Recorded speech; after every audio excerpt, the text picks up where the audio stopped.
Welcome back to News 5 at 11. I'm Katie Houston in for Rob. If you live in Cuyahoga County, big changes could be coming to how you vote in November, and you might want to start preparing now. News 5's Kaylee Olivas breaks it down for us.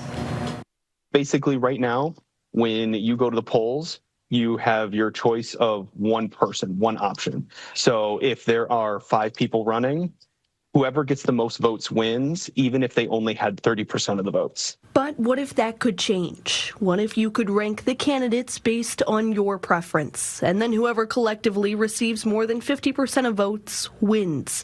Well, in Lakewood and Cleveland Heights, that could very well be a reality, as ranked choice voting has been recommended by their respective charter review commissions, now being considered for the November ballot. I'm personally pretty cautious about process changes, so maybe it could be good. Maybe it could have side effects. I personally like to learn and think through what those side effects could be. But the idea of it is now up in the air, as both the House and Senate have passed a ban on it. Republican Speaker Matt Huffman saying ranked choice voting is simply confusing. I think even the people who want to put them on aren't quite sure who wins and who makes the finals and all of that.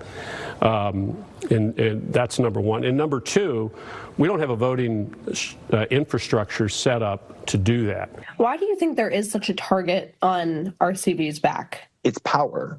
If you bring in ranked choice voting, it allows more third-party people to more easily, there's a lower bar of entry. And so it allows more people to try running with having to spend less money. Here's the thing. Cities like Lakewood and Cleveland Heights could still put ranked choice voting on the ballot. But if it passes, within a month of that happening, the Secretary of State will deem that local government ineligible to receive any general funding from the state. Is that something that you would be willing to risk? Probably not, to be honest. We've got to be sound stewards of the public's tax dollars. We've got plenty of expenses. We're in a stronger financial position, but we wouldn't want to imperil that. But that said, what a frustrating move for state government to do. Governor Mike DeWine has yet to sign the bill into law. Even if the ink hits paper, Rank the Vote Ohio says it will continue pushing back and has even drafted a legally approved escape clause for cities that still wish to invoke rank voting. I'm just going to keep focusing on Lakewood and helping Lakewood Council move through these new obstacles and find the best way forward. And I do think there is a way forward where we can still put it on the ballot in November. For News 5, I'm Kaylee Olivas.